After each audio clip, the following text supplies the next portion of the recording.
Salam, saudara yang diberkati oleh Tuhan Yesus Kristus.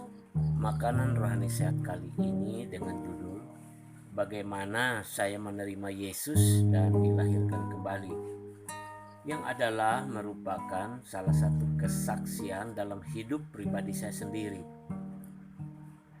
Kesaksian ini terjadi dalam hidup saya sudah sangat lama sekali, yaitu di akhir tahun 1995. Namun masih segar dalam ingatan saya. Kerinduan saya adalah untuk menulis kisah ini menjadi sebuah buku sebelumnya, namun tidak pernah selesai dan tidak pernah terjadi karena saya cukup sibuk dan dalam pelayanan juga dalam mengurus keluarga. Puji Tuhan, saat ini saya bisa bagikan dengan menggunakan teknologi canggih sekarang ini dan sistem yang modern yang sedang berkembang pesat saat ini, ya, melalui internet, ya. Saya yakin hal ini adalah kemurahan Tuhan bagi kita di zaman saat ini. Dan ayo kita manfaatkan sebaik-baiknya untuk menyampaikan kabar baik untuk keselamatan semua orang. Saudara yang diberkati Tuhan, beginilah kesaksian saya, ya. Di akhir tahun 1995, di sebuah desa kecil yang terletak di atas bukit, saya sedang mengalami sakit kala itu dan sangat menderita. Dan saya menginap atau menumpang di rumah tinggal tempat kakak saya. Jadi karena kakak saya ini istrinya sudah meninggal dan dia punya 2 orang anak yang masih kecil, jadi saya sambil menumpang di rumah kakak saya juga mengurus kedua anaknya.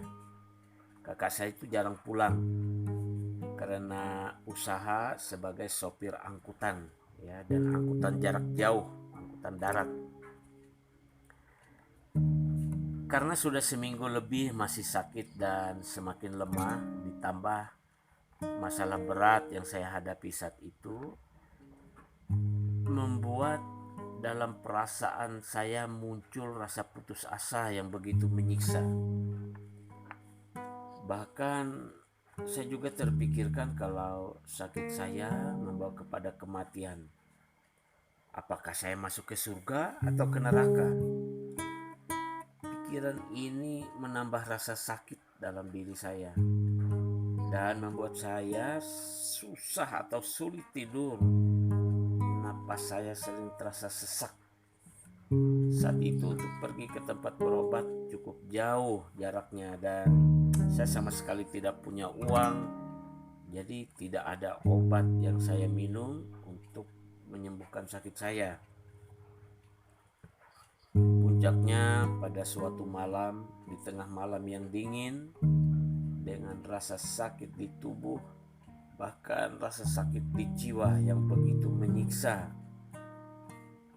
terlintas di pikiran, sudahlah, hidup ini diakhiri saja.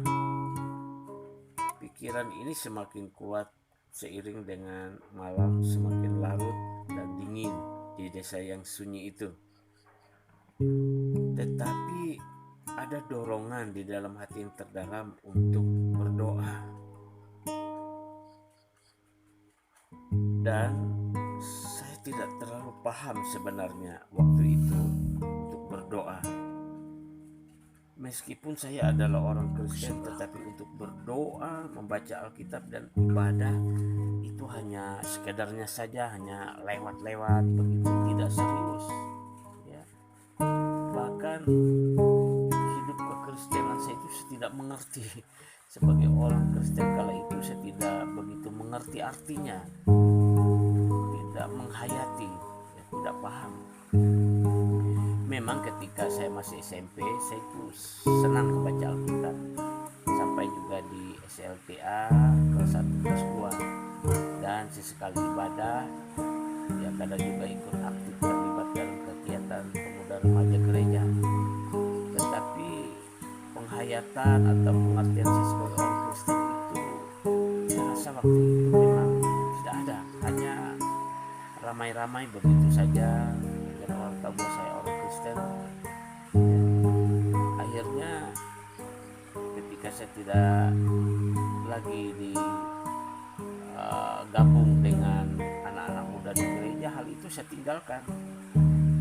Saya tinggalkan begitu lama, tidak berdoa, tidak baca Alkitab, tidak ibadah, dan saya anggap itu ya biasa saja. Nah, sampai pada malam itu ketika saya mengalami sakit yang begitu amat menyiksa dan pikiran yang begitu menyiksa akan keadaan hidup, ya, akan persoalan masalah yang dihadapi, sampai terpikir mau mengakhiri hidup, ya. Tetapi malam itu saya berpikir saya harus berdoa, saya harus mulai mencari Tuhan. Malam itu saya memanggil nama Yesus yang sudah terasa lama sekali tidak pernah saya sebut dan saya terasa asing. Tapi saya berdoa malam itu dan berkata, Tuhan Yesus, kalau Engkau memang ada, sembuhkan aku. Sembuhkan aku, Tuhan Yesus. Sebab aku sudah tidak sanggup dengan rasa sakit dan beban masalahku ini yang begitu berat menimpaku. Saya berkata seperti itu. Saudara yang dikasih oleh Tuhan, tiba-tiba saya menangis sambil mengucapkan doa itu. Itulah pertama kali saya alami dalam hidup saya, berdoa dan menangis yang sebelumnya tidak pernah, saudara. Saya mengalami sesuatu yang ajaib malam itu, dan itu saya sebut keajaiban Tuhan Yesus dalam hidup saya. Hati saya dan jiwa saya mulai terasa tenang setelah berdoa itu, saudara. Bahkan semakin tenang dan semakin tenang, dan beban saya itu rasanya seperti terangkat. Ya, yang tadinya begitu berat menindih tiba-tiba terasa tidak ada lagi. Yang ada itu rasa lega dan damai. Nah, malam itu akhirnya saya bisa tidur tenang meskipun mungkin sudah menjelang dini hari baru saya bisa tidur. Tapi betul-betul saya bisa tidur tenang malam itu. Kemudian hari demi hari berikutnya saya berangsur-angsur sembuh dan sudah mulai kuat lagi untuk beraktivitas. Keceriaan hidup, ya, mulai terasa lagi. Dan saya sering berkata-kata sendiri kepada Tuhan, terima kasih Tuhan Yesus, aku percaya padamu. Aku percaya Engkau ada. Engkaulah Tuhanku. Baik pun saya sedang jalan kemana, begitu sedang bekerja, sedang mandi, dan apapun aktivitas saya sering berbicara kepada Tuhan Yesus. Meskipun mata saya tidak melihatnya, tetapi saya merasa Dia selalu dekat dan mengikuti kemanapun saya. Sampai sekarang pun setelah menjadi hambanya sebagai gembala sidang, saya merasakannya. Beberapa minggu kemudian, setelah saya mulai sembuh, saya sudah merasa betul-betul sehat dan kuat untuk bekerja, ya. Dan saya ikut beberapa orang penduduk desa yang bekerja di tambang rakyat. Lokasinya cukup jauh, sekitar 2 jam ditempuh dengan berjalan kaki, melintasi jalan setapak dengan turun naik bukit. Tapi saya sudah merasa kuat untuk berjalan melaluinya sehingga saya ikut mereka bekerja. Pada suatu ketika saya berangkat kerja dari rumah kakak saya melewati samping-samping rumah para tetangga yang ada, dan saya temukan sebuah buku kecil yang nampak kotor oleh debu, tergeletak begitu saja di atas tanah. Saya ambil buku itu dan saya perhatikan, dan di halaman depan buku kecil itu bertuliskan air hidup renungan harian, nampaknya renungan harian air hidup. Saya pungut dan membersihkannya. Ada satu halaman dengan judul "Dilahirkan Kembali". Terasa sangat menarik sekali bagi saya untuk dibaca. Saya pikir nanti di tempat kerja, saat istirahat di pondok kerja, saya harus membacanya. Buku kecil itu saya bawa dan taruh dalam tas ransel saya.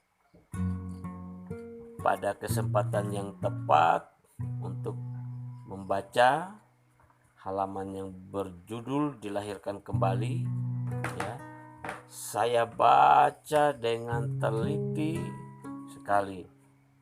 Dan ayat dari Alkitab yang tertera di situ sangat menarik hati saya. Rasanya Tuhan Yesus berbicara ke dalam hati saya dengan ayat itu. Saat membacanya sampai beberapa kali ulang, saya merasa ada kehadiran Tuhan dekat saya dan terasa tentram sekali dalam hati, ya, dalam jiwa saya saat itu. Dan ayat Alkitab yang saya baca saat itu dari halaman buku kecil itu berbunyi, ya, Yesus menjawab katanya, "Aku berkata kepadamu, sesungguhnya jika seorang tidak dilahirkan kembali, ia tidak dapat melihat kerajaan Allah." Dari Injil Yohanes pasal 3 ayat yang ketiga. Pada keesokan harinya, saya ingat adalah hari Jumat. Waktu itu saat istirahat siang setelah kerja, saya berbaring di atas bangku kayu bulat yang dibuat dari kayu bulat, ya, memanjang di bawah pohon cempedak yang rindang di samping pondok kerja kami tempatnya. Nah, waktu itu teman-teman saya lagi tidak ada di dekat saya, semua pada jalan. Ada yang ke tempat tetangga, ada yang pergi ke desa mencari kebutuhan pokok kami. Saat itu saya berbaring di atas bangku tersebut sambil menatap ke langit biru, dan awan putih berarak nampak indah sekali di ketinggian.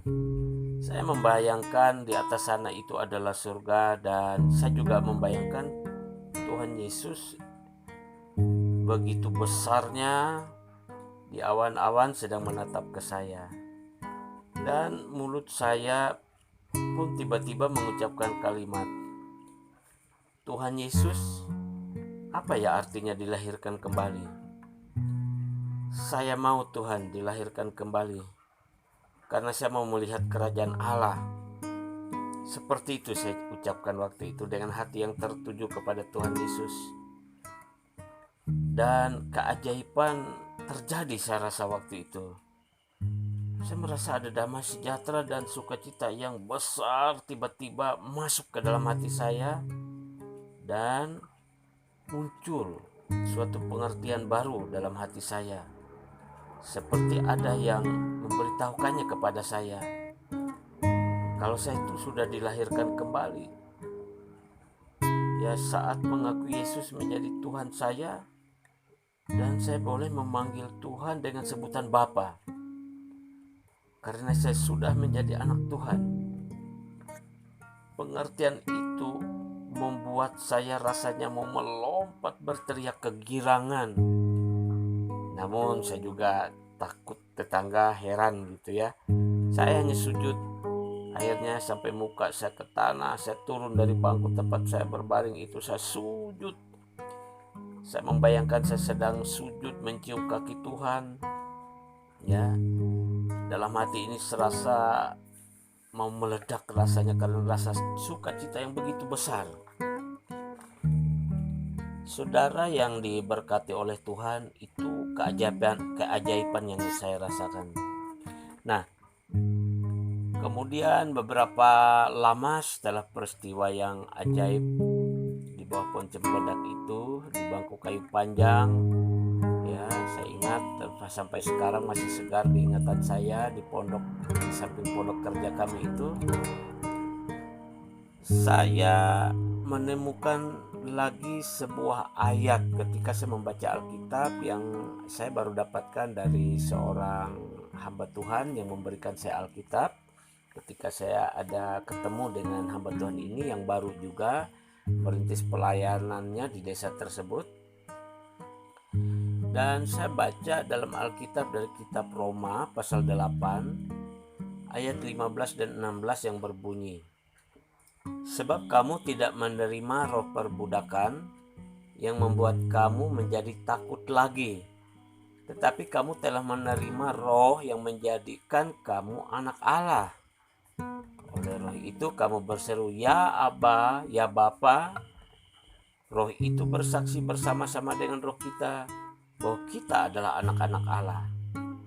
Nah, dari ayat ini saya mengerti bahwa Roh Kuduslah yang memberi kesaksian dalam hati saya itu bahwa saya ini adalah anak Allah.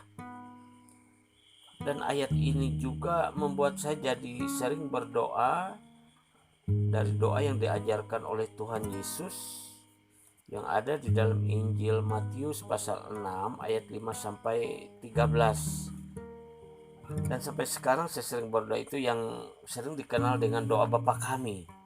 Ya, karena saya merasa yakin bahwa saya adalah anak Tuhan, saya adalah anak Allah, sudah lahir kembali. Dan itu terasa sekali ketika mengucapkan doa Bapa Kami, itu terasa sekali bahwa saya ini anaknya dan Tuhan itu Bapak saya. Gitu ya. Saya yakin juga saudara yang diberkati Tuhan juga merasakan hal yang sama. Saudara yang diberkati oleh Tuhan kita Yesus Kristus, demikianlah salah satu bagian kesaksian ya, salah satu kesaksian ya dari kehidupan saya di dalam Tuhan Yesus Kristus. Dan ada beberapa kesaksian lagi yang mungkin ke depan akan saya bagikan.